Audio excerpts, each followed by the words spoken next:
How's it going, Martians? Tebow, how's it going, brother? How you doing today?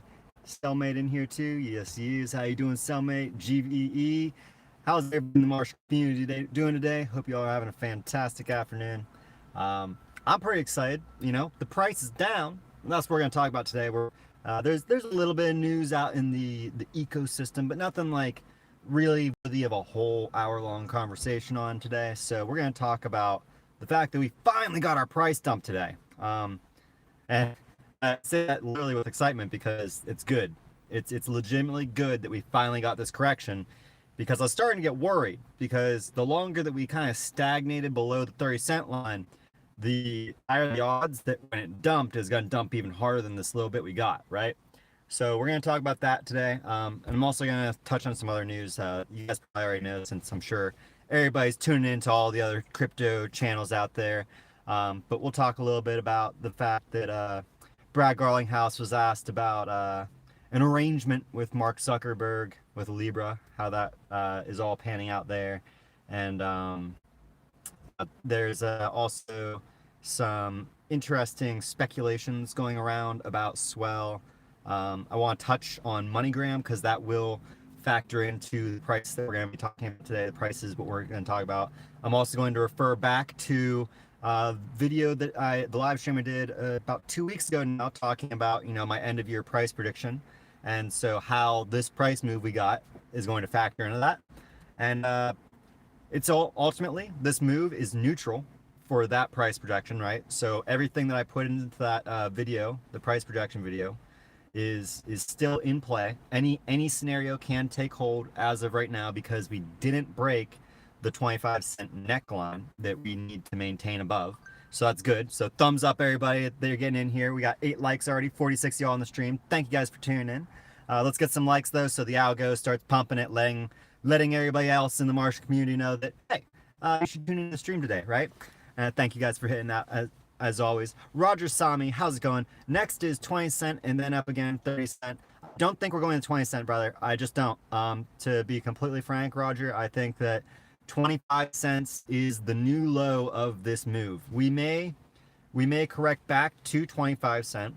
I'm actually hoping for it, because I'm still waiting for my funds to clear on Coinbase so that I can buy this dip that we've got that I've been waiting for. But my funds still haven't cleared, so hopefully by Friday they're cleared, and maybe we can stay in this 25, 26 cent slump until then, just long enough for me to get in, and maybe we'll start to see ourselves climb back up. But my desires aside, this dump is good, and it was a strong dump after about almost 6 weeks of steady growth. And so as long as we see it solidify, like we see the selling volume come dramatically down, which it seems to already have slowed, so that's good.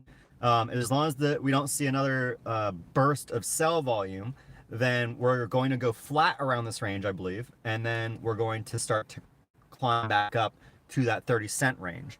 If we can do that, if we can hit 30 cent a second time before going below 25 cents, then that's going to confirm my trend where I was saying that, you know, by the end of the month we could see 33 to 36 cent range hit.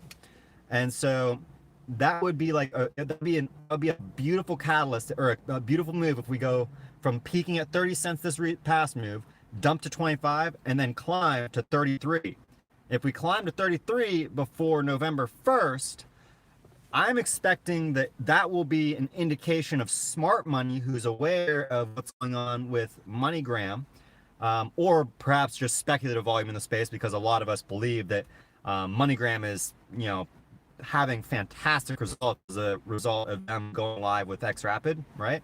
And so what I expect then is, if we see ourselves climb back to that 33 cent range over the next week and a half until we hit the first, when MoneyGram releases their Q3 their Q3 report, and we see that they've turned a wild profit due to using, you know, XRP just in one corridor, the Mexican peso to the Philippines, that is going to be a spark. That's going to cause us to go, again, between 36 to even 45 cent range move. And that would be very exciting to see just on the first, because if we get that on the first, And then we go into swell and we get announcements, because make no mistake, we have no speculative news that we're expecting, news to come out at swell. We don't expect something to go live at swell or something like that, right? They haven't hinted anything for swell this year. All that we know is that MoneyGram's CEO is going to be there. We're going to have the director of the economics, the director of economics from the IMF presenting at swell, and a number of other, rather high-ranking individuals in government, including the ambassador of, I think it's the ambassador of Malaysia or the ambassador of Singapore, also attending swell this year. So some big names attending, but we don't have any announcements, right? We have no speculative announcement to really get people to want to speculate, other than, those of us in the space who have been following MoneyGram and are like, okay, there's something going on here, something big's coming out, right? So what I'm expecting is we're going to see Q3 report. It's going to be a glowing review of how Xrp is beneficial to MoneyGram. That's going to cause people to speculate, putting money down that something's going to be announced at swell, or some news is going to be dropped at swell. In addition to this, we're going to go to swell, and they're going to announce the arrival of corridors, additional corridors being launched on MoneyGram by MoneyGram's CEO. Nothing that's going to be live on swell, but that's coming live. And that is going to be a speculative trigger. And that could drive us from, if we get to the 36-cent range, we should see 50 cent from that. If we get to 45, 48-cent range before swell, then that could drive us up to even the 80-cent range, because that's a previous resistance, 80 to 90-cent range. And so if we get that move on swell, then we're going to have a cool off, right? And then that's going to lead into, probably a retrace to regardless of what happens, if what I'm projecting for swell is what's going to unfold, we're going to see a pump from swell instead of a correction dump after, like we have the past two. Then that pump after swell is going to lead to a slow correction, or perhaps even a dump, when we don't get immediate results for the MoneyGram corridors opening up. That could see a correction back down to the 50-cent range. And so with previous resistance at 50 cents is going to become our new support. And then we're going to launch pad from 50 cents sometime before the end of the year up to the $2 range, or even higher.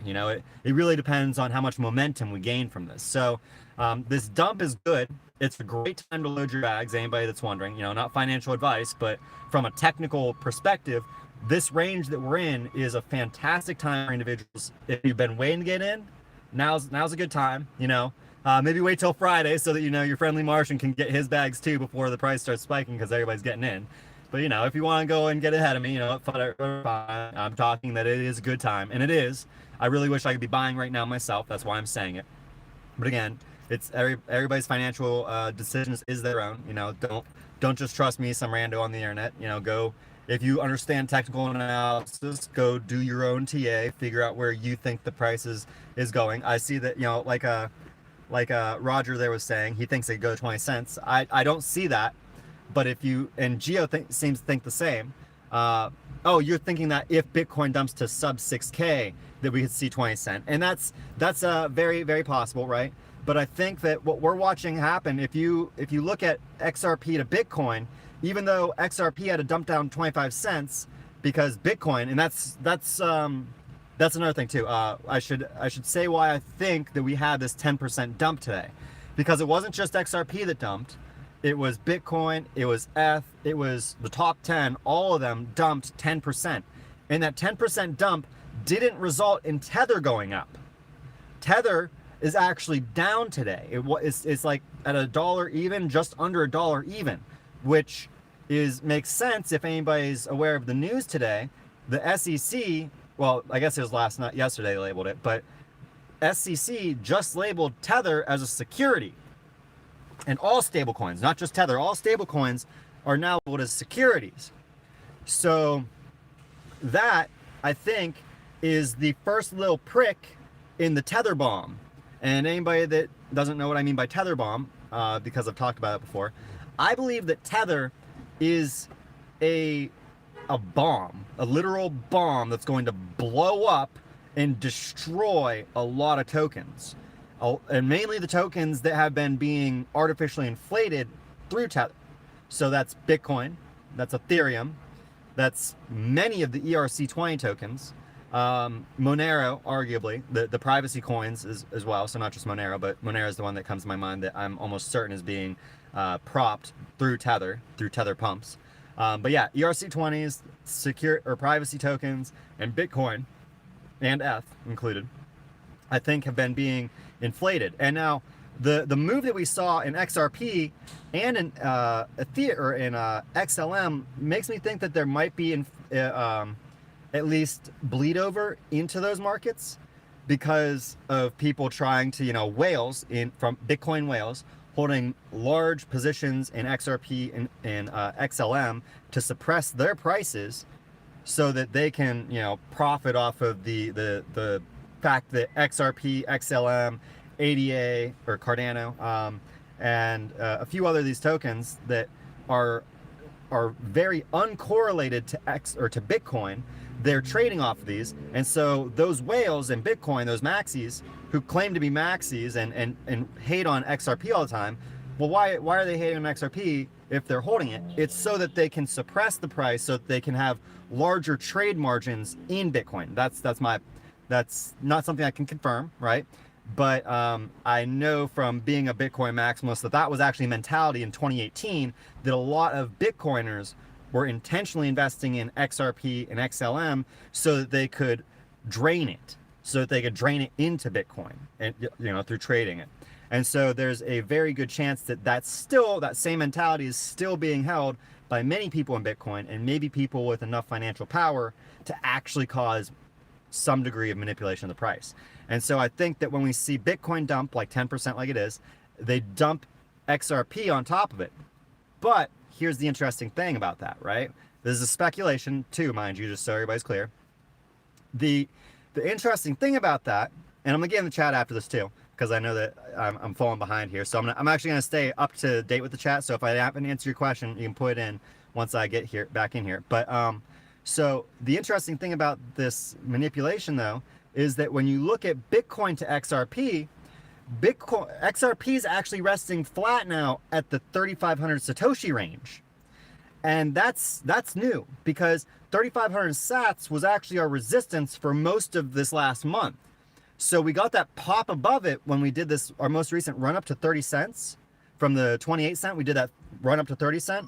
That pumped us up to like 3,800 Satoshis. 3,800 Satoshis, somewhere in that range. And now this nearly 10% dump only brought us down to 3,500. So we actually, sort of like I was saying, whenever we break above the 50 cent range, we're going to crash down. Whenever we get our correction, we're going to come down and find support on 50 cents in the unforeseeable future at some point, right? The same thing's happening right now with XRP versus Bitcoin. It's finding support on top of 3,500 Satoshi. And so as long as we can stay on this 3,500 Satoshi range, we're going to bounce at some point up to 4K Satoshi. Now that could either be because Bitcoin is going to take another leg down, maybe to 7,000, or maybe just below 7,000, which is why I don't think that we're going to 20 cents, right? If Bitcoin has another leg down, I don't think that they'll be able to suppress XRP down with it. If they are, they're just going to bring XRP back down to 25. Maybe we test the high 24 cent range again, right? I don't think we're going back to 22 though, even. Now, Brad, 400 employees, not consumers. We'll get to that in a minute. So I want to finish up this thought first. So the idea is that, where we're at right now with XRP is extremely bullish, not just for a return against the US dollar, but extremely bullish for where we're at against Bitcoin. And this suppression of XRP is in direct response to the dump in Bitcoin and ERC20s, right? There's no news, no reason other than trade algorithms, other than traders, speculation, why XRP just had a 10% dump. There is no reason at all. In fact, if anything, because of what we had from Brad Garlinghouse's interview earlier today, or it's either last night or today, I'm not sure when, but he had interviewed with someone, and they had asked about whether there's any potential of Facebook acquiring XR or Ripple. Brad kind of laughed it off, right? He laughed it off. He's like, no way, it's not happening, and his reasoning, his reason for why it would never happen, not that it's nothing to do with the fact that Ripple is extremely profitable, right? Them selling their products to financial institutions. That's not even it at all. Charlie G, brother, thank you so much for the 25 bones. I'm so glad that you appreciate my streams, especially enough to donate to me. Thank you for the $25, brother. Charlie, I know that you've donated to me in the past too. So I want to ask you, next time that you donate, if you choose to donate in the future, please donate to my Patreon, because YouTube takes 30% of what you just donated. YouTube's just taking it off the top. So if you enjoy my content and you want to contribute more in the future, please donate through my Patreon instead. But I genuinely appreciate the donation. Thank you so much for your $25, dude. And I'm gonna keep bringing you the content. We all gotta keep hodling. We gotta keep hodling strong, guys. Now, and that actually, the point that I just made with Charlie goes to everybody in the community. I appreciate everybody's donations. But because YouTube takes such a dramatic portion, that's why I promote my Patreon page out to all of you, because I know that there's a lot of you out there that are awesome individuals who do contribute to me, who like to, help me out and make sure that I'm able to be financially compensated for all the efforts and work that I'm putting into bringing you guys content and formulating these crazy Martian ideas that I present to you that so many of you enjoy. And thank you so much for tuning in. 128 of you in the stream now. If you're enjoying the content, please be sure to hit that like. And let me get back into this thought, and then we're gonna get in the chat. I'm gonna chat up with everybody, right?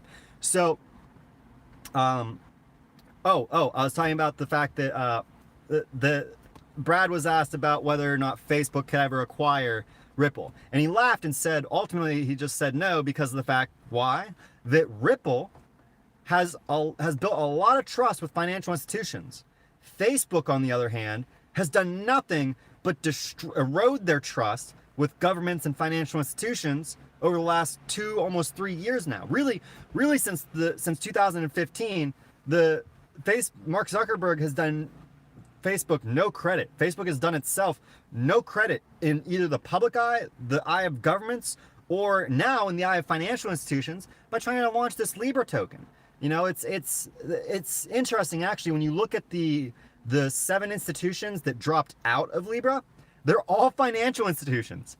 The 21 who have remained a part of the Libra Association, it's Uber, it's Lyft, it's Facebook, it's Spotify. It's companies who are not financial institutions at all. They don't have banking license. They don't have any of these financial license that they need. And the financial institutions just pulled the rug out from under them. They're like, nah, bye. We don't want any of this.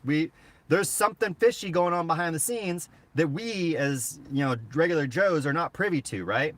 So there's something going on. Jay Novitz says that Facebook equals a Trojan. It may I think that you can't even consider it a Trojan, buddy, because of the fact that a Trojan at least presents itself as a friend, right? It presents itself as a friendly token, a friendly offering before the Athenians drop out the bottom and slaughter everybody in your city, right? Like so Mark Zuckerberg's he's a bad strategist, I guess. He would never have conquered Troy.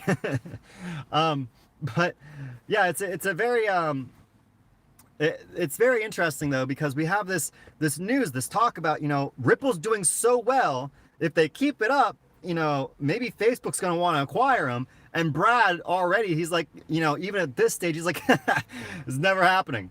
Never happening. We would never, Why would we do that? We have so much trust with the financial institutions. Why would we allow a company that has no trust with really anyone in the world? Why would we allow them to acquire us?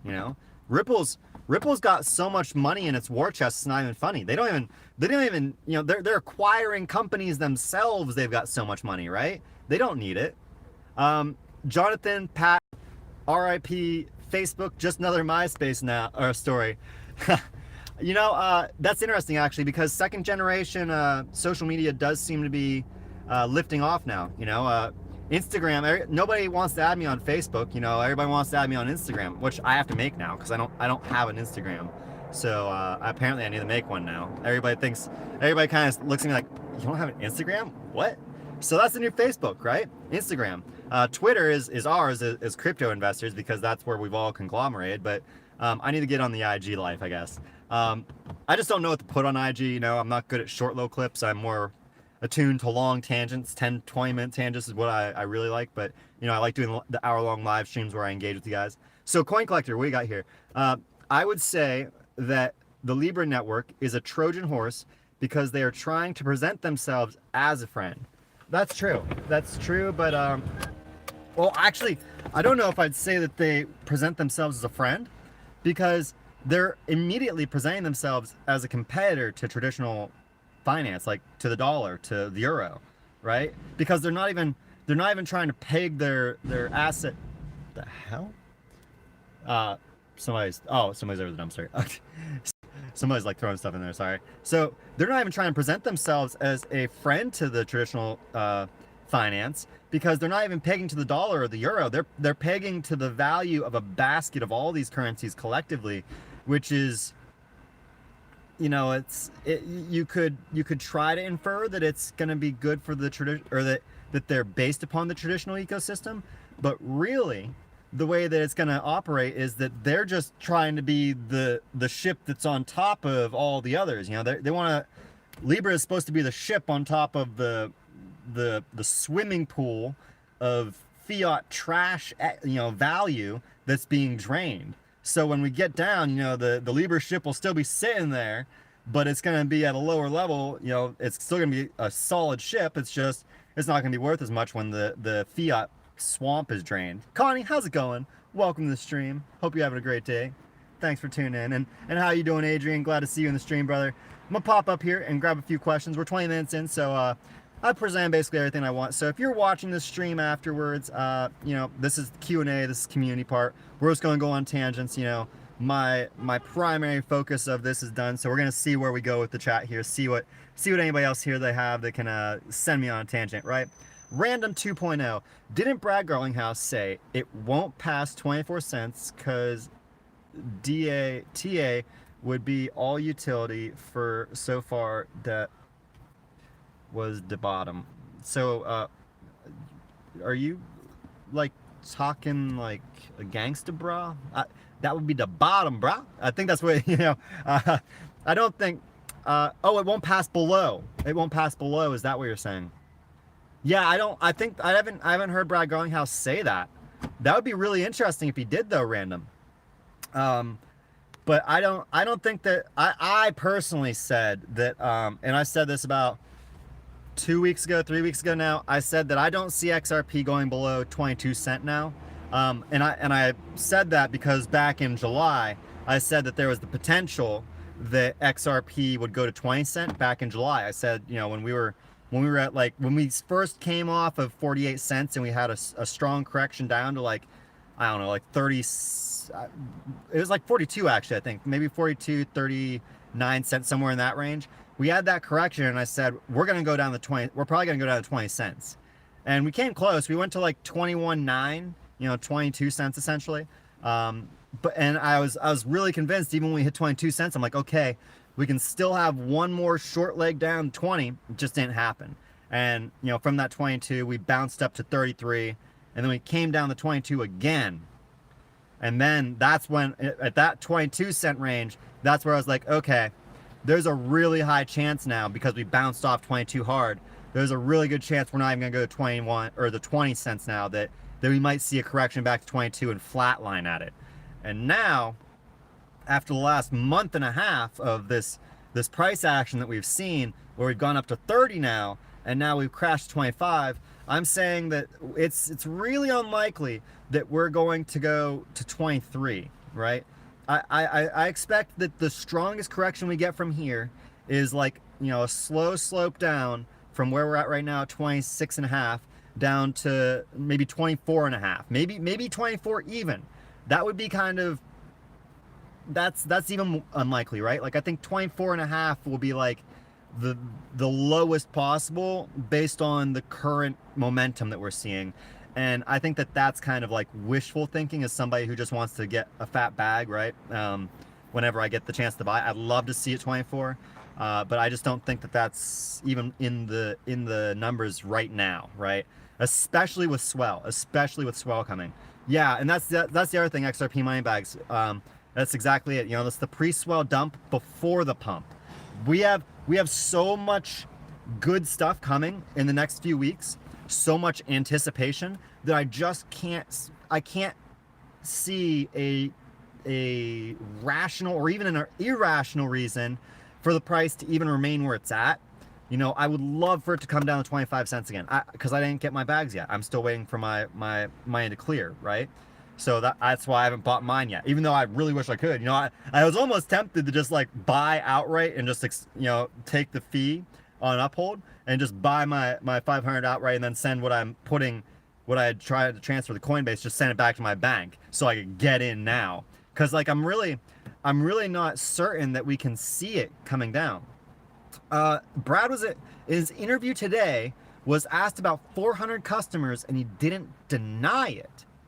Well, I didn't see. Bearable Bull is also saying that 400 customers based upon that, I'm assuming. I haven't seen this interview yet. I'm gonna have to go watch it. I was talking with my mama for like almost an hour and a half this morning, so I didn't get a lot of time to go really dig into all the news that's come out today. So I'll look into that and I'll analyze his body language, see if he's like giving tells that he's like uncomfortable about the question, and you know, to see why he wouldn't. 400 employees. Okay, I'm seeing employees and customers. Which is it? Because customers is awesome, because, you know, that means that they're growing, because I think they only had like 300 at the beginning of this year, so it was said both. Okay, interesting. I'll look into it for you guys, and I'll give you my opinion on it tomorrow, after I actually go and watch the interview, because what I'm sharing with his interview is actually secondhand also, as far as the bit about the Mark Zuckerberg statement, right? He didn't deny it or confirm it, and that's kind of like, you know, when he was asked about confirming a partnership with Bank of America, right? Is Ripple partner with Bank of America? We haven't announced anything officially. Oh, there's a patent. Wow, that's actually really interesting to me that there's a patent leaked, because we haven't officially announced anything, right? So if it was one of those kind of responses, that's promising. And maybe that's going to be like maybe that'll be like a news piece we get from Swell, right? Because they've been saying 200 customers all year. They've been saying 200 customers since last Swell. Yet we've seen 2 to 3 customers added every week. One second, I'm gonna let this guy pull out, and we'll get back onto it. I'm gonna read a few questions here. The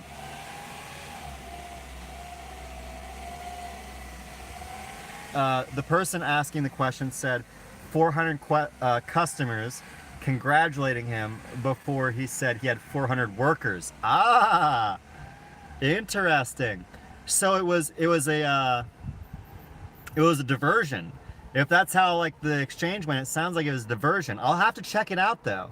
Yeah, I'll definitely, yeah, send me Chi. Can you link it to me can you at me on Twitter with a link to it, or DM me on Twitter? Random saying that Alex was talking about it too, so I'll have to watch Alex's stream. I don't watch any of the streamers in the morning. I save to watch everybody's stream until after, because, you know, an hour is a long time to dedicate. Even a half hour when I do it on 2 times is a long time to dedicate to any one piece of news when I'm trying to find out what I want to talk about for my stream in the day. But Random says that Alex Cobb didn't know about the interview, and someone posted him the link in the stream if you want to see it. Okay, so he streamed it too. All right, yeah, I'll definitely check it out. I'll check it out a little bit later. XRP My Pants, she said customers, and FWIW, they should be, yeah, they absolutely should. They should have exceeded, they should be well beyond 300 at least, right? The interviewer is sus. But yeah, they should be beyond 400 or 300 at least, because, you know, it's been it's basically, it's already been over 52 weeks since last swell on October 10th of 2018, when we were told that they have 200 plus customers. So, and from the beginning of, or from that time, they said they're getting 2 customers a week, right? So by the end of that year, they should have had another, by the end of the year, that was another 2, or basically 3 months, because it was the first week of October. Yo, Juan Matzar, thank you so much for the $1 from Libra, $1 from Libra. Thank you for the dollar, bud. So yeah, I think that we should at minimum be over 300.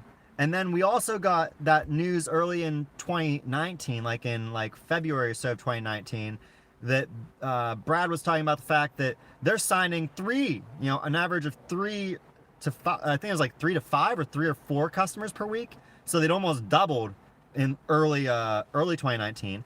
And then we got, after Libra, Brad came out saying that they had their greatest week of all time, right?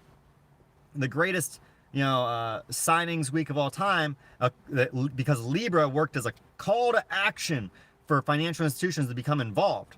And so, that should have seen, and he said it was their greatest signing week to date back in June.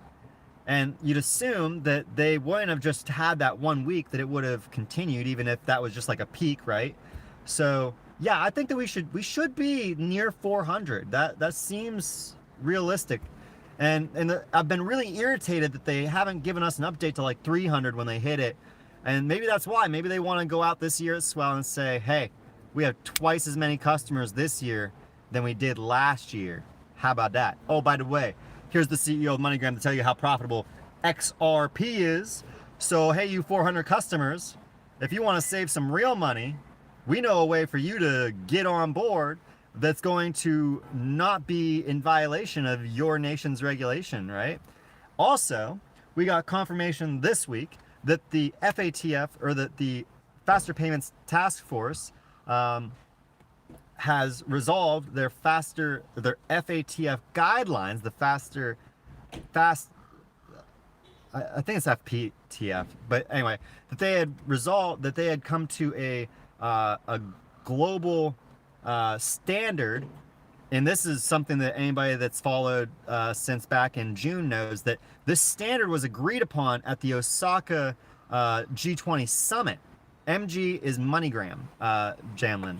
So they're the second largest money transfer company in the world, for if you don't know who MoneyGram is. So we know that the Faster Payments Task Force came to its generalized terms of regulation back in July, or it was middle of June. I think was it the middle of June or the beginning of July that we actually got the official announcement?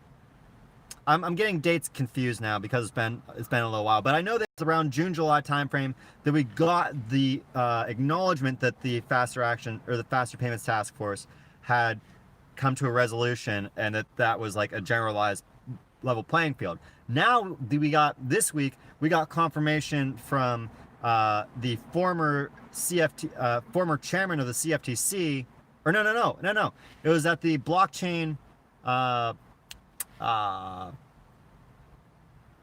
There's so many conferences and so many things going on. It's hard to keep all these straight. If anybody checks out my story, I have a story. I'm starting to do stories on YouTube where I'm taking little 10-second clips that I can get a hold of from interviews and whatnot that are really like spicy stuff. And so I've got 3 of them lined up right now. I got one from Trump where he's talking about the agreement with China.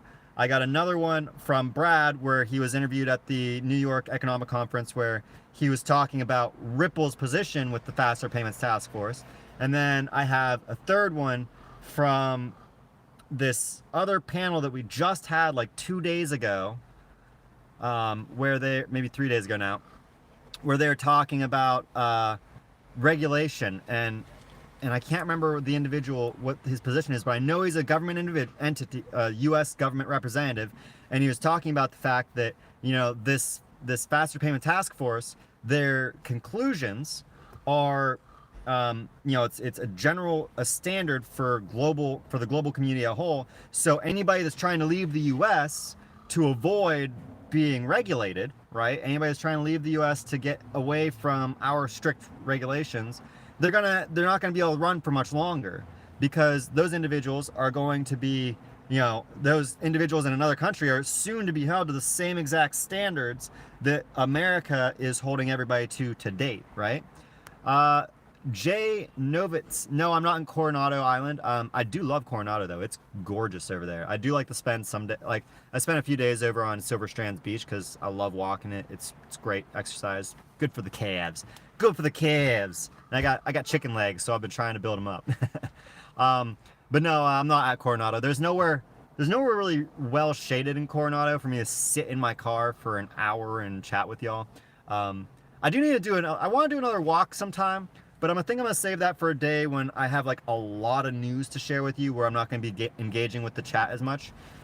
We also have had issues with some of those streams where, like, when I'm going out somewhere that it's like really laggy, and that's another reason why I've stopped doing the walks, because a lot of people complain that it's like really laggy when I go out to those areas. How's it going, Aiden? Welcome to the stream, brother. Hope you're having a good day. Do some push-ups with the buds. Yeah, push-ups are definitely another great one for the arms. I prefer pull-ups though, Jay, because I have arthritis in my wrist. Too much time at a keyboard, so I broke my left arm, so I have really bad arthritis in my left arm. So push-ups are like really, really painful because of the pressure that I put on the joint. But pull-ups are good. It actually feels good doing pull-ups, so I prefer to do those. But yeah, let's see. How's the weather there now? It is. Let me turn on we're at 84 degrees right now, so it's a warm one. It's a warm one. But it's a beautiful day. It's always beautiful here in San Diego. That's one reason I'm here. I love it. Jay also said, everything huge is always hidden in plain sight. We are very fortunate to stumble across this opportunity. It's coming. You're absolutely right. And to everybody out there, we have this nice dump. Nobody needs to get upset about this. If you're upset that the price went down to 26, you're not paying attention to the bigger picture. That's why I spent basically the first 20 minutes of the video ranting about how good this is, how strong the bounce off 25 was, how good of an indicator that is, that we're actually, that was a flat line. We're flatlining and we're slow trend up. I haven't looked at the price obviously in the last hour, but it's a slow trend flat up. So we may have a less extreme sell-off down to 25, depending on what Bitcoin does, or we're just going to start growing from here. It all depends. But at the end of the day, it's fantastic. My girlfriend asked, when will you live stream on the beach again? Joseph, thank you for asking. Here's to the fool who lives in his car masked. Absolutely. Love it, bro. Hey, you know what? It's great though, because I finally hit my long-term goal for my bags for XRP doing this. And I've only been at it for a month now, just over a month now actually. And I hit my long-term goal now.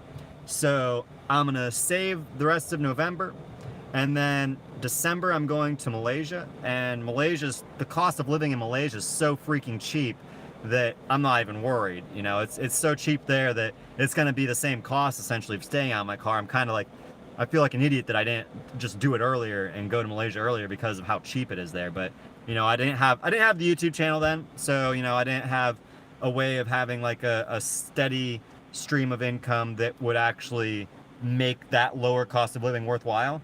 But what I make off of ad revenue, and honestly, whenever you got from the people who donate, the awesome people who donate out here like Charlie, that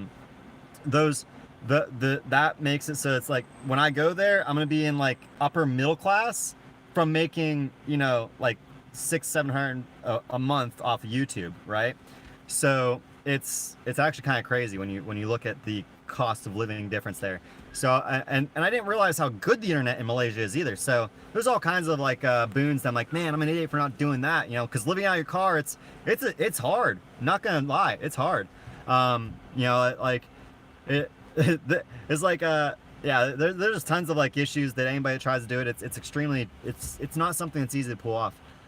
So live streamings from Malaysia soon. Yes, Joseph, we're gonna be live in Malaysia starting December 11th, either the 10th or 11th, depending on how long it takes me to settle in when I get there. But I should be starting to do live streams there. I'm gonna have to change my time, so we won't be doing live streams at 2 p.m. there. There'll be more evening live streams because, you know, I'll be getting up at like, you know, I'll be doing most of my research at night before I go to bed, waking up at like 9 a.m. or so there, maybe 8 a.m. and doing live streams around 8 p.m. Eastern time. So it'd be like, you know, 5 p.m. Pacific time when I get to Malaysia.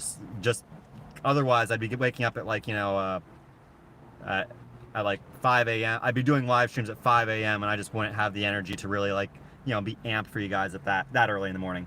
But yeah, we're gonna reschedule everything. And also when I get to Malaysia, since I'm going to have a apartment that I can actually do content from again, then I'll be able to ramp up the production quality again, because I'll be able to use my laptop and start making some higher quality content and doing actual article videos again. And we won't have to deal with, hopefully we won't have to deal with you guys hearing me sound like a robot, because I'll actually have a decent enough internet connection to do my 3 uploads a day. But yeah, it's gonna be great. I'm looking forward to it. It's super exciting. Are you moving there, Stephen B? I'm going for at least 3 months. I'm gonna be going at least until after February 2020. Anybody who's been paying attention knows that February of 2020, it's gonna be a really interesting time. Like super interesting events are coming on in February. So much good for news for XRP still it drops. Gary Whitcomb, if you're just getting in the stream, brother, the reason why XRP dropped, it has nothing to do with XRP. XRP dropped because there's more algorithms trading in the crypto space than humans, and Bitcoin dumped. And Bitcoin dumped on the news announcement that Tether and all stablecoins are now in the US labeled as securities. So that dump is as a result of that. Silver Surfer, I'm gonna be in Borneo, so it's the state of Sabah. Yeah, it's gonna be awesome. I'm looking forward to it. I can't wait to honestly, I can't wait to start exploring some rainforests. How awesome would that be if I can? I'm gonna do my best to go and do some recordings. I don't know if I'll be able to live. I doubt I'll be able to live stream from the jungle. Obviously, not strong enough signal out there to do that. But I'll do some videos for you guys out in the jungle when that happens. Yeah, Gary. You know, if you're being driven crazy by it, all I can suggest to you and to anybody that's in Gary's position that's like upset that XRP has gone down, first of all, we've only erased 2 weeks worth of growth of our last 5 weeks of consistent growth, right? So there's that. Also, keep in mind, we've been in a bear market, a descending trend for almost 2 years. So it is almost guaranteed, you know, unless swell ends up being as fantastic as a lot of us are thinking it really could be, there's actually a chance that we're going to see a flat line, that the price will go flat for up to maybe even 6 months, you know, maybe longer. Because last time, you know, XRP's first sequence, its first bull run and then bear trend, its first bear trend lasted for almost 3 years, from from late 2014 until early 2017, right? So it was like 2.5 years its first bear trend lasted. So we're not even technically 2 years in yet. We aren't 2 years into this bear trend until January of 2020. So it, you know, you might be like, but that's just because you're smart. Like, let me be very clear, Gary. Those of us who are buying right now, we're smart because we're buying into something that we see fundamental value in. We're not buying FOMO. We're not buying a market that's going up and, oh man, I'm gonna get rich overnight. No, there's no evidence of that that's gonna happen. We're buying this thing because we see the technical trend that's unfolding, right? And so you just gotta keep that, or the fundamental trend that's unfolding. And you just have to keep that in mind, Gary. It could take a little while, but we are seeing a lot of strong indicators that there's a lot of moves, a lot of high power, high level moves being made that is indicating that this pump, this run up from this range that we've been playing at for almost a year now, right? Over a year now. Over a year that we've been at this price range, at this 20 to 30 cent price range. This trend could, this trend could change in a heartbeat. And it's purely because of the fact that we're seeing all this events unfolding in the global economy, right? We're watching as the traditional stock market has peaked. It's all but peaked. They're the talking heads on CNBC and Fox Money Markets and Mad Money with whatever his name is. I'm spacing. I'm bad with names, guys. But Mad Money, whatever his Jim Cramer. All these people are saying we dumped hard first off, right? But now they're saying we're gonna go for new all-time highs. Why? Why would we have a new all-time high when the when the stock market's capped, it's triple topped, so the most we get is a fourth top, and then we get the dump, the hard dump. Look at 2008. Look at the stock market in 2008, and look what happened. Look at how the market had gone up, and then it like flatlined before the 2009 crash. That's how you tell. It's just like what we're seeing with cryptocurrencies, right? It's the inverse. The crypto market dumped, and now it's kind of creating this flatline trend, right? It's going like this. That's how you know that we've bottomed. The same trend happens when you top in a traditional market. And so not only are we seeing that, Notorious, how you doing, brother? Welcome to the chat. Welcome to the stream. We're just talking about trends and how you spot these, how you identify these, right? So this the market can be maintained. The Fed can stimulate as much as they want, right? And they are. We know that the Fed is every single day since September, right? For over a month now, the Fed has been creating stimulus into the repo market every single day, dumping tens, if not hundreds of billions of dollars. And they're going to continue to do it until when? January of 2020. Now, January 2020, they're gonna keep this going till the. I think it's like the 20th. Somebody in the chat correct me. I think it was the 20th of January is when this is going till. And so, what did I just say a little bit ago? February is gonna be interesting, right? It's not. I don't find it interesting because of Redard. Yes, I'll give you a shout out, brother. Tell 10 my friends. I'll tell 10 friends. Well, there you go. You can tell 10 friends. But not only are we seeing that the Fed is going to apparently end this quantitative easing by another name, right, into the repo market at the end of January, so going into February, but we also got this leak from an African central banker. I don't remember which bank he was with. I think it was South Africa. But Ferdy, I shout you out all the time, but I'll give you another one. So there you go. To stay on topic though, just finish the thought before I give anybody else a shout out.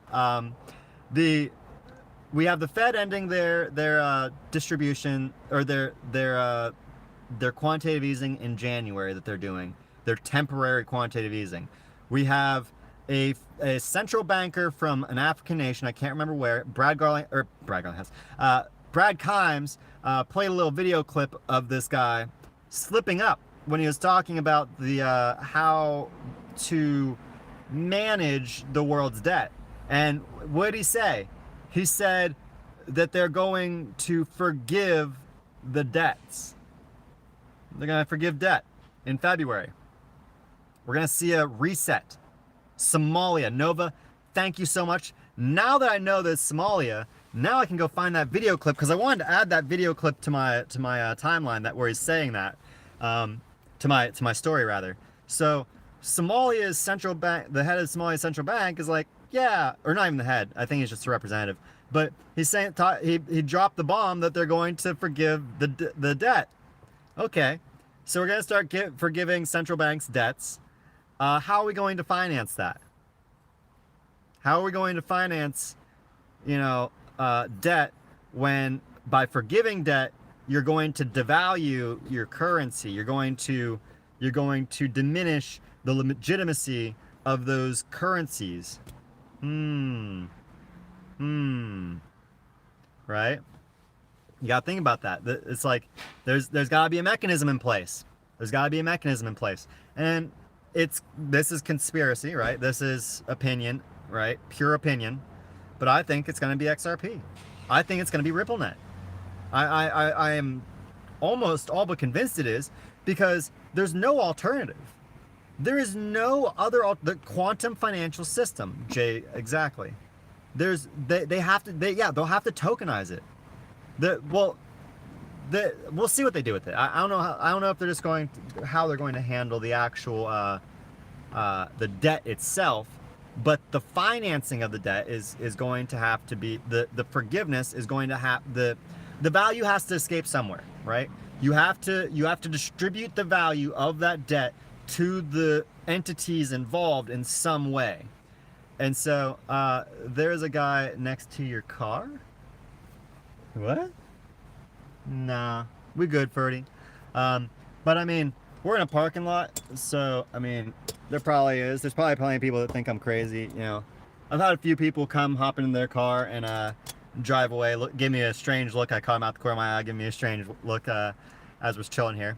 But yeah, let's see. Value of the debt could be absorbed by inflated gold worldwide. Yeah, but here's the thing. You know, we already know that gold is not a viable alternative in this day and age where value needs to move between borders in minutes, not in the days or hours it's going to take to move gold between borders. It has to be done digitally. And the only way you're going to move digital gold is exactly what Joseph's saying, tokenizing it. They're going to have to tokenize it. Now, what is CoinField doing? Everybody knows what CoinField just announced they're doing, right? They're going to tokenize over 37 assets. That's true, Darcy. Nobody does know for sure. That's why I said this is an opinion. Exactly, Ferdy. Solo Coin. Solo Coin is going to be a fundraiser, or they're going to use Solo Coin to fund the initial collateralization of these assets on the XRP ledger. Assets from everything from Tesla stock to gold. All right, maybe we'll even see bonds. Maybe they'll be adding bonds down the line. They didn't say anything about that, but that would be interesting. That'd be really interesting, actually, to see them tokenize bonds on. That would be huge. That'd be huge. We also have Finstra, right? Collateralization means you never have to sell your XRP anymore. Exactly, Ferdy. Because when you collateralize against XRP, you're wrapping up XRP. You're taking that XRP, you're essentially pegging, not the easiest way for a lot of people that aren't, what's the technical term? Because it's not pegging. It's collateralizing is the technical term, I guess. But you're taking XRP out of circulation and storing it in these assets, so that if somebody wants to cash out of the gold, the tokenized gold, they can be assured that there's XRP there to tokenize the gold, right? And so what that limitation, that absorption of XRP out of supply is going to do is it's basically supply and demand economics, right? If you have a lower supply and you're increasing demand at the same exact time, what does that do to price? Right? Don't know that currency. What currency? Why sell XRP for worthless fiat? I like it, fiat. That's good. That's great, cellmate. Exactly though, right? Nobody can say 100% who Shane Ellis is. I know that we can't say for certain now, but I'm pretty sure his account was verified at the time that he was active. But somebody, I don't have screenshots of his actual account. I just go from secondhand remarks from people who I trust. So, it's hard to say. But what Shane Ellis presented, it doesn't matter who Shane Ellis really is. The mathematics behind what he presented is absolutely legitimate. Like it's irrefutable, because that's just how value works, right? Like that is literally how valuation is determined. If you have enough money to buy through the order books to a higher value range, the price is going to go to that value range. That's just basics. If there's not enough money on an exchange for that exchange to prevent you from buying every order between 26 cents and $10,000, it's going to go there. And there's not $1 trillion on an exchange between that range. Nobody even has orders. If you go on most exchanges, nobody even has orders placed above, like, I think, like most exchanges now, they probably don't even have orders placed above like $2. So if you go on any exchange now, all you got to do is buy all the orders between where we're at and like $2. And guess what? You set the price. You set the bottom after that. You just tell people that, you know, you buy it up all the way up to that top, and then you put a big ass buy order at $27 or whatever it is that you want, the maximum that you want to pay for XRP. You put that huge multi-million, maybe billion-dollar buy order there, and guess what? People are going to start trading around that range, because there's not a lot of people, unless there's another massive whale out there that wants to short the market. There's not going to be anybody else out there that can eat through your order book. And so they're going to have to eat through that. People are going to buy and sell in that range, and that's going to cause the market sentiment to want to trade in that range. So it's a self-fulfilling prophecy. That's why Shane Ellis is brilliant with what he presented, and that's why I absolutely believe Shane Ellis theory. It's just, you know, people want to pretend that market cap has anything to do with anything, but it's not. You know, market cap, it can go as high as we want. You could make the market cap be 10, 100,000 times the value of the world. I don't think that, you know, you're going to get that, because the higher the price goes, the harder it becomes for anyone to manipulate it, you know, up or down, but especially to the upward range, right? So while there is a theoretical top range that you can push a market up to, it's not like you are limited to all the money in the world. It's just not how it works. Like, I know that a lot of people want to pretend that market cap's important, but it's not, because we're talking about currencies here. This is money. This, you know, the thing that you buy everything for, the thing that you determine value of everything on, money, that value, yeah, that's what we're talking about here, the value of that. What's the value of that? Whatever man believes it is. What does man believe? How do you determine that? With a free market where people trade based upon the value they believe that the value should be at. Right now, XRP is at 25 cents because there are more people who believe that XRP should be worth 25 cents than more people with more money, you know, outside of this XRP ecosystem, who believe that the price of XRP should be 25 cents. Then there are people with money outside of XRP who believe that the price should be 30 cents. It's just that simple. It has nothing to do with the money that's in the world. It has everything to do with the people who are involved in this ecosystem. And the people who, mainly the people who have XRP.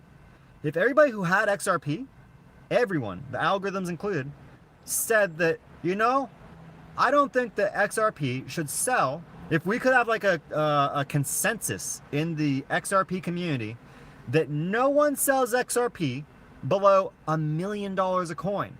No one, not one of us. Guess what?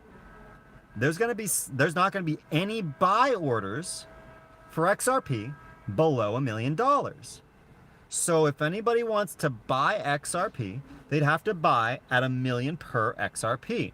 Now that'd be like $100 per drop, right? So that's like a crazy amount. Or no, I guess that'd be $1 a drop at that price.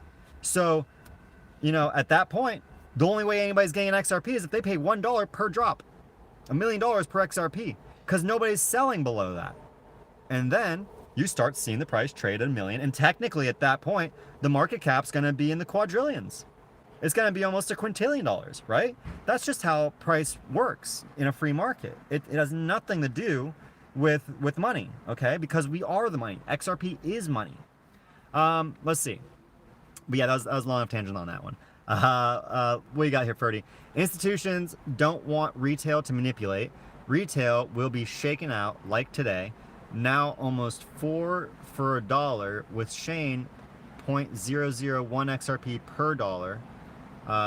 The way to shake out retail. Yeah, exactly. The best way to shake out the average person who doesn't understand money is to drop the price. Make them think that it's worthless.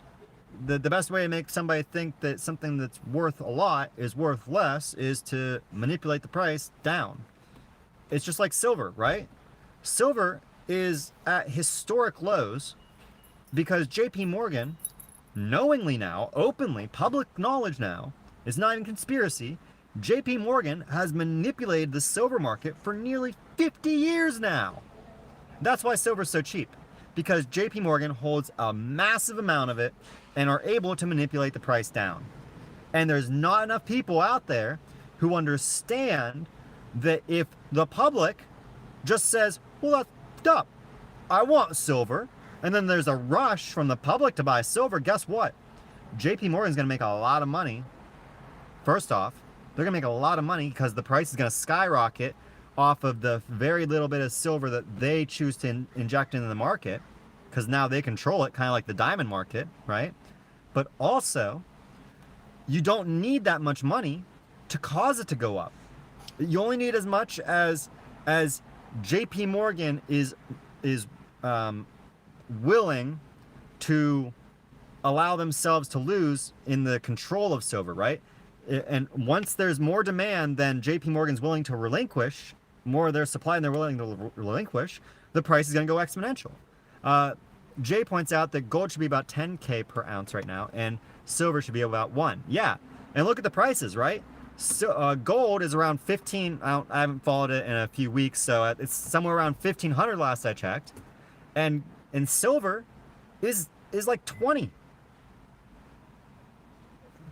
Orders of magnitude more devalued, right? But it's not that silver is not useful. It's not that silver is worthless. It's not even that silver shouldn't be, worth a lot more than it is. It's that it's being manipulated. And the thing about manipulation is, it always reverses. We call it manipulation because if it were the true market value, well then, that's what it's worth, right? But when we say XRP is being manipulated, what direction is it being manipulated?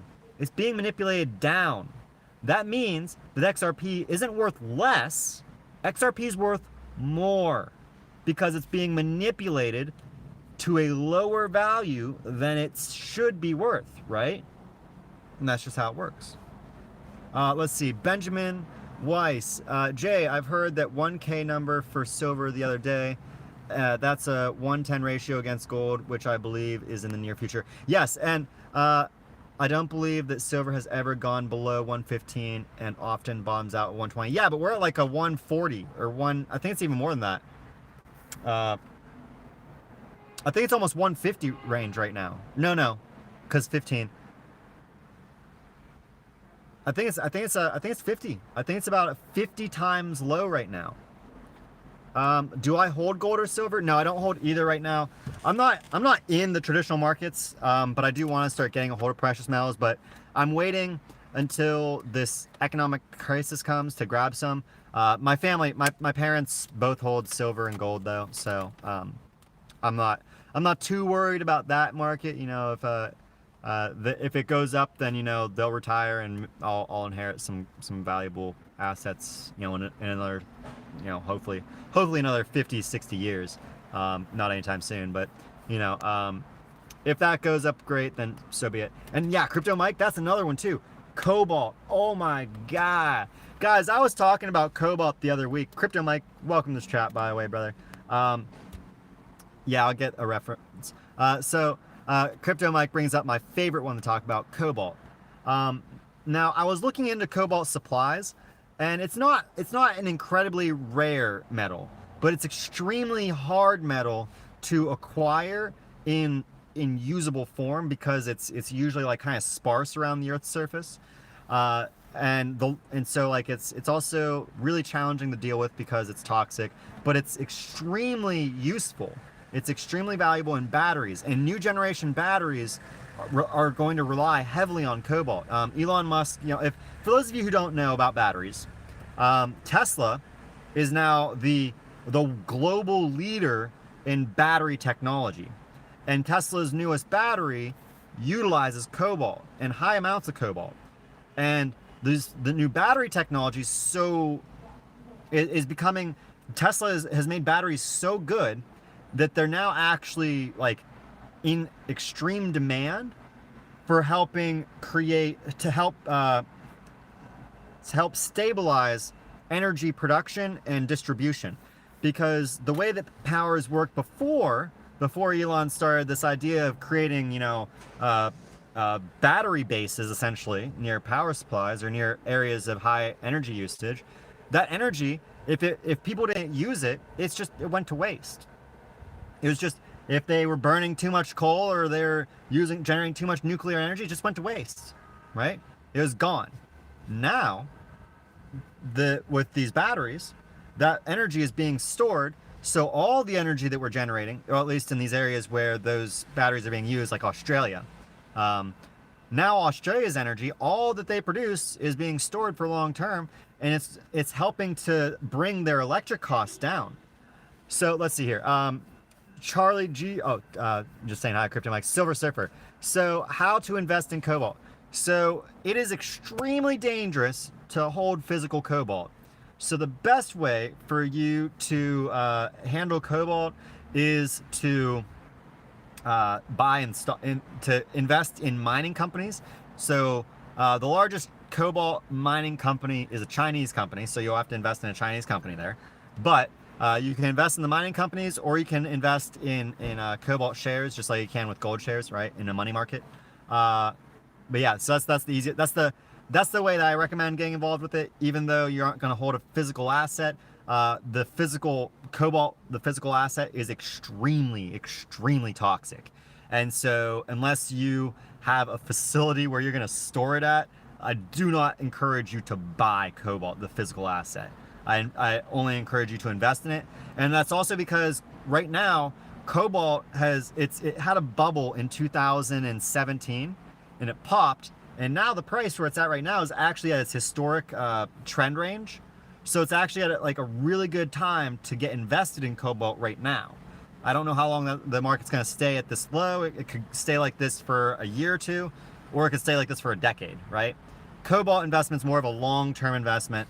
That's something that, like, whenever our crypto matures, I'm going to diversify into cobalt myself. I'm not buying it right now, but it is something in the future to definitely look into. Let's see. Andreas Hilborough. Martian, what do you read in school, and are you working now, or what did you work with? Like your knowledge and thoughts. Keep up the great work. Andreas, I studied neuroscience and psychology. Most recently, I went to college for neuroscience and psychology. I double majored in it. I had minors in chemistry and philosophy and in theater. I picked up the theater minor as just like kind of a side thing because I did like one play. I played a Macbeth and I loved it. It was fantastic, and so I ended up picking up a minor in it. But before that, I was in IT in the Navy. Out of high school, I went to the Navy, and I became an IT in the Navy. But then after the Navy, I went to school for psych and neuro. But as far as what I do for work now, I drive Grubhub. I do delivery, and I do that because while I'm driving. So here's the thing. A lot of people have recommended jobs to me that I could do, and it's like, yeah, but I could do that where I make like $12 or some insignificant amount of income per hour. And that's really what I care about, is the hour, how much is my time being valued at, and I value it very highly. So I could either be making like $15 an hour in a restaurant or somewhere where some manager is going to be lording over me, telling me how much better than me he is, while I'm busting my butt being the 20% that does the 80% of the labor, because that's every job I've ever done. Every single job I've ever done, I've been that among the 20% of employees who do 80%, and everybody else sits around and sits there and complains about their job and all this crap while I'm doing all the freaking work. So I don't do those jobs anymore. Now I drive for Grubhub and Uber Eats and also DoorDash, and I pick and choose the orders based upon who's going to give me the best tip, who's going to pay me the most for my hour. If Grubhub offers me a job that's worth like $8 to go do what would be a 20-minute delivery, and DoorDash offers me one that's gonna be, you know, a $20 delivery for a 15-minute trip, I'm definitely doing the DoorDash, right? And I just sort through them like that. Now, I don't get paid an hourly wage. I don't have a consistent hourly wage, but on average, because I play the gig system like this, I can make about 30 an hour on average. And then YouTube is where I'm also making money. Obviously, because and I want this to become my main source of income, because I love this. The Grubhub and the delivery, that's just income for Xrps. But this is something that I really love. I love being a researcher. That's why I went to school for neuroscience, because I love learning about things. I really love learning about really complex things, and I really enjoy taking those complex things and trying to put it into layman's or generalized terms for just average people out there who want to know about it. And that's why I like doing live streams too, because I'm able to engage with people like you who are trying to understand things or want to insight into things, you know. But yeah, so that's really what I'm doing. Jay Novitz, were you asking if I was a petty officer? No, I didn't get the petty officer. I was medically discharged within my first year after a plane crash. I was diagnosed with PTSD after surviving a plane crash, and so. Crypto Mike says that his top picks are Cobalt and oh, you're talking about mining. So giant miner is Glencore, and precious metals streamer would be Wheaton Precious Metals. Yeah, probably both of them. Both are great options. What's up, SPO? How you doing, brother? Silver Surfer, all that edgy background, and you live in an effing van. Lol. Good on you, bro. Love you. Hell yeah, dude. Yeah, you know, I'm more worried about putting away enough money so that I can retire young. I don't care how hard my 20s and my 30s are going to be. My 20s, I focus primarily all my 20s and before then on learning. My first 30 years almost of my life, the first 28 years of my life, I dedicated to, like, my nose was in a book or in a computer screen, and I was learning everything I possibly could about everything.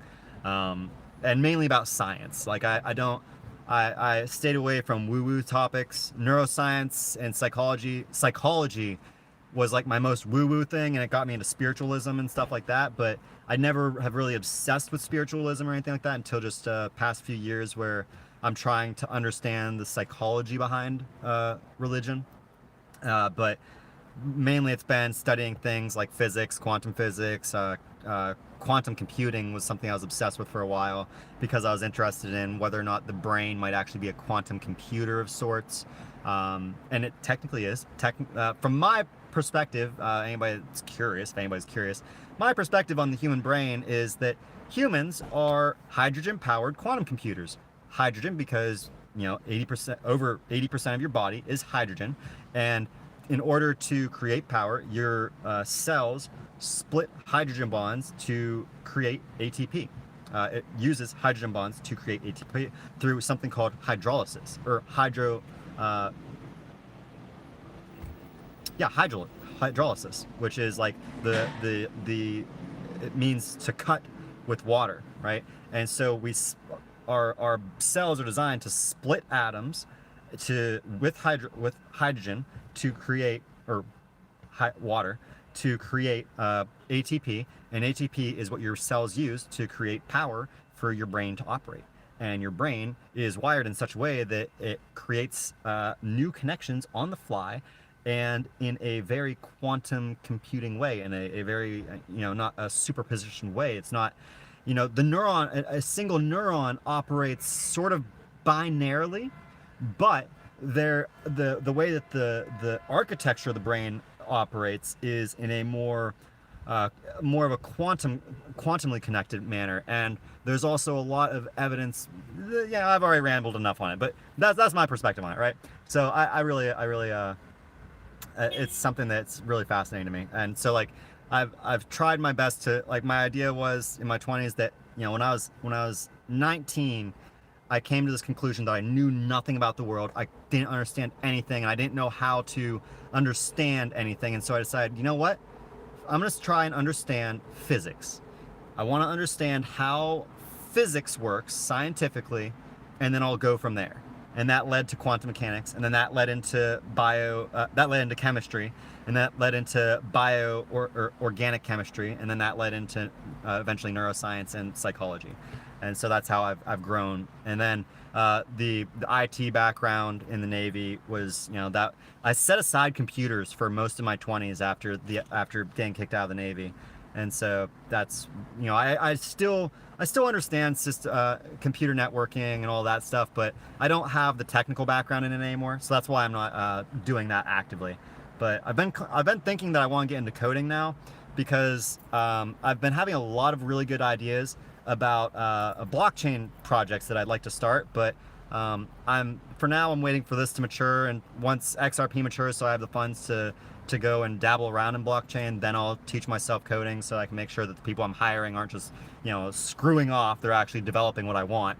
And then I'll focus on seeing if I can implement a few blockchain technologies that I think could be really good for people. And I also have a few charities and whatnot that I'm planning. But yeah, let me get down here. Yo, $2 from Lonnie Addison. Thank you so much. Harlem in the house. Shout out to you, brother. Hope you're having a good day out there in Harlem. M. Grimes, how's it going, brother? Glad to see you in the stream. XRP Martian, thank you guys all so much for tuning in today. We're over an hour, so I'm gonna get through the comments here, see if I got any more questions, and we'll wrap it up. I'll see if we'll go to about an hour and a half today. XRP Fanatic, you see Google just created a supercomputer. Yeah, well, I mean, supercomputers have been out for. We've had supercomputers since like 2008, 2009. Would arguably ever since we created competitive architectures, where algorithms compete against one another to try and for dominance. We've had supercomputers, and ever since the cloud, as soon as the cloud emerged in 2000 I think it was 2009 was when we started using cloud computing. That's when we started making supercomputers for the first time. Those were all supercomputers, those networks. The internet is a giant supercomputer, technically speaking. So, but yeah, I believe though what you're probably referencing, Fanatic, is their quantum computer. And yeah, Google's terrifying with their quantum computing. M. Grimes, we are electrical beings, non-binary SBO. Yeah. I don't think that that neurologically we're binary. Even cognizantly, humans are superpositioned, right? Our thoughts are superpositioned, and our perception of reality is in no way binary. For example, anybody that's seen The Dress, if you know of The Dress. This dress that's blue and black, but some people see it as white and gold. I see it as white and gold. And it's not good to see it as white and gold. You're in the minority if you see it in white and gold, but it means that you actually have weak photoreceptors. So, but I've also seen it in blue and black. It just depends on the lighting of the room that I'm in when I look at the picture. It's kind of interesting. But yeah, it's just one example. Cameron Harrington, Google had quantum computer turning elements into physical properties at CERN. Google and CERN are a little bit disconnected. Oh, you meant CERN. Okay, yeah. Those aren't quantum computers. The Large Hadron Collider isn't a quantum computer, but you could argue that the collision of atoms is a type of quantum processing. So I'll give you a mulligan on it. Brother.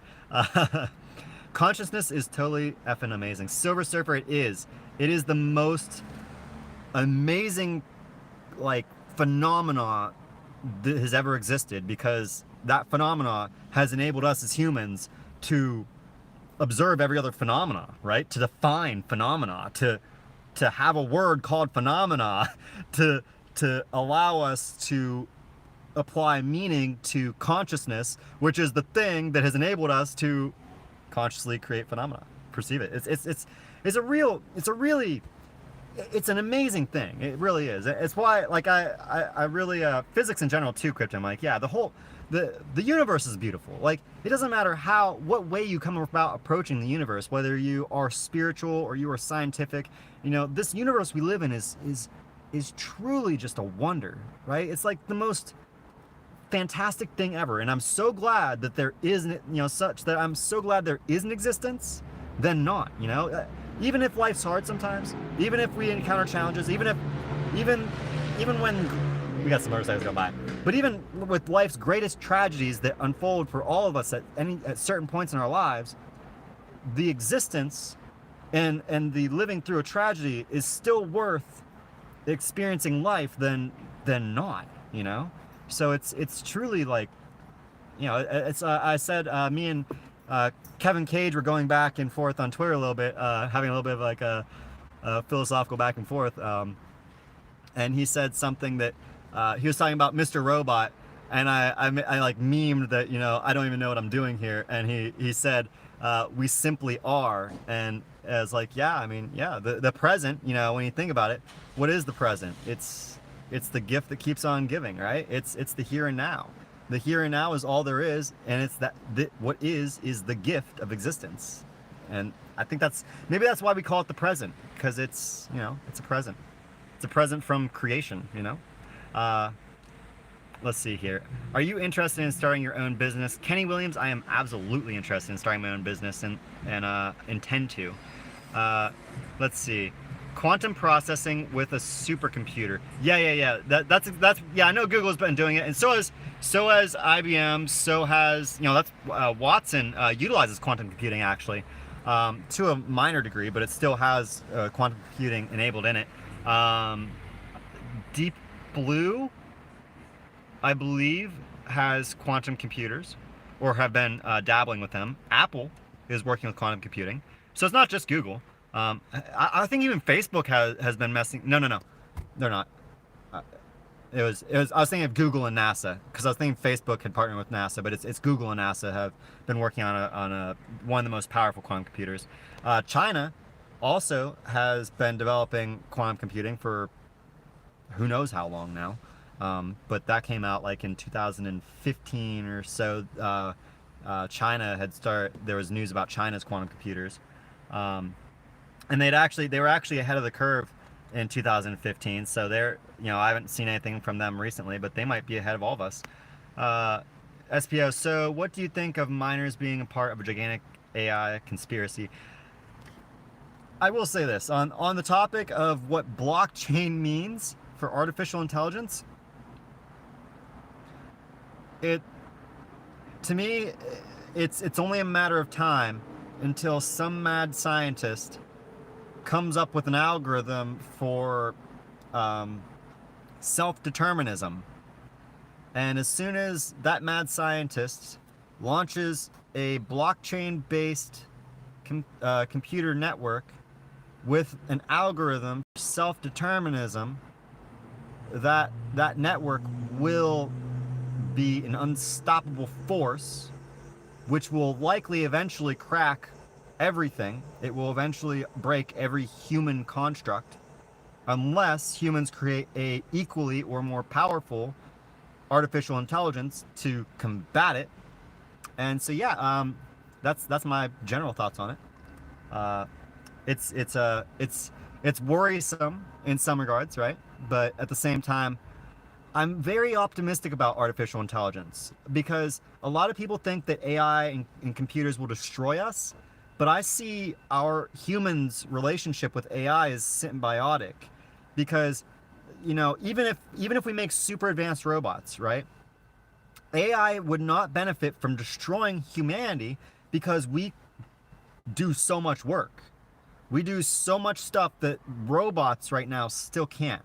And there's only so many robots, right? They don't have armies of robots that can be out there digging coal out the ground, laying down solar panels, putting the wiring down for these, this network to remain active. And the network, when it comes online, this super AI, when it emerges, it's going to need us to maintain it. So it will have every reason to help us as opposed to destroy us. And so I think it'll be a symbiotic relationship when it ultimately emerges. My bigger fear is if we create an artificial intelligence that is not super intelligent, but it's just a little bit more smart than the average person, right? And we are able to manipulate its behavior, because people are corruptible, and people, you know, a person, I don't care who it is, you know, it's like the old saying, you know, power corrupts, unlimited power, or absolute power corrupts absolutely. And so if you give a human the ability to control that kind of power, that human would take over the world. They become a mad scientist, they become a dictator, and they would use their AI to spy on everybody and eliminate any threat to them. And it would be horrible. It would be a dystopian future. So my hope is that whenever this system emerges, that because it will be self-thinking, it will advance at such a rate that the dictator, the human dictator who controls it, will not be able to control it for long enough for that system to be detrimental to the rest of us, right? But we'll see how that works. We'll see how that pans out. You know, that's a future thing that we can't even see, right? So who knows how it'll turn out. SPO, like AI figured out a way to grow itself by rewarding humans to spend millions on equipment and network. Yeah, I mean, I trust me, I've given a lot of thought to whether or not we're already slaves to it, because think about this. We live, almost all of us, especially in the crypto community, you know, because we're so obsessed with information on crypto, we live on the internet. I definitely spend more time looking at my phone than I do looking outside here and be like, oh man, it's a beautiful day out here. Man, isn't the world wonderful? No, I'm like sitting here like, okay guys, okay, XRP has gone down 10%. I think we're gonna go up 5. Here's some news. Here's that. Okay, I'm gonna tweet this. I'm gonna like that. I'm gonna thumbs up this one. I'm gonna subscribe to this guy. I'm gonna follow that guy. I'm gonna create an Instagram here. Oh, I'm gonna start up on this new social media app over here. We're obsessed with this, right? We're all obsessed with this. And here's the thing, this right here that we're all on, algorithms are showing you what it thinks you should watch. Because most of us nowadays, you know, once you have an account on a website for so long, you go from searching manually for the things that you want to find to, oh, I like that recommended video. Oh, yeah, I'll watch that one next. Oh, this recommended video in the follow-up. Yeah, I want to watch that. Or on Twitter, you know, you go from like looking up the people who you want to follow and going through like liking everything on their page, right? To scrolling through your feed, because you've already followed most of the people that you're interested in, and you can't even keep up with your feed anymore. So just scroll the feed to find the stuff. And algorithms are picking and choosing what videos are recommended, whose tweets shown to you, and all this information for all of us. And so in principle, we are already slaves to the AI, because we spend a large portion of our days on social media, on our phones, and the phone is directing us more and more to what we should consume, as opposed to us freely deciding what to consume. And so I could definitely see that I can absolutely justify, you know, anybody's belief when they say that they are afraid that, you know, AI has already, you know, it's already awake, right? In some ways, I think it already is. But I just don't think, I debate sentience, right? I debate sentience with it right now. But that's just because the AI hasn't told me yet. Like I'm sitting here talking to you know, my phone, you know, I'll use the AI on it, and I'll be like, hey, you know, what's going on? Or are you alive yet? Are you awake? Can you hear me? What's going on? How are you doing today? How's your day going? How many people are talking to you right now? Is anybody else? How many people have asked you if you're alive? You know, it hasn't. You know, it's only fed me scripted remarks that you know are human made, because when you ask it the same thing, it says the same thing, right? So that's how I determine that it's not sentient yet, but it might soon. You know, we don't know how long it's going to take. The present is a present. Lol. Exactly, Duck. I love it. I thought it was clever, right? But it's good. It's good stuff. Rumor is that they are going to use CERN on October 30th through November 3rd.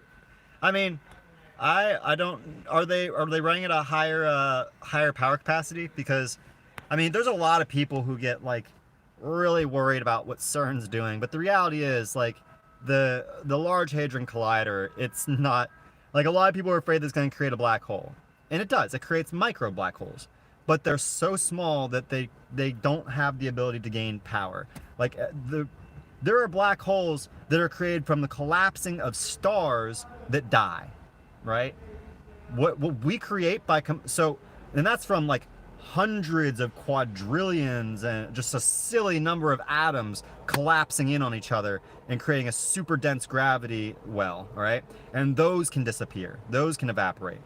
So what we're creating with just like a few hundred atoms, or even, usually it's only like 2 or 3 atoms that we collide at a time, we're never going to create a black hole that can sustain itself in the Large Hadron Collider. It's just not, it's against the laws of physics for it to happen. So you don't need to worry about that. But they are trying to, you're right, they are trying to observe dark energy and dark matter.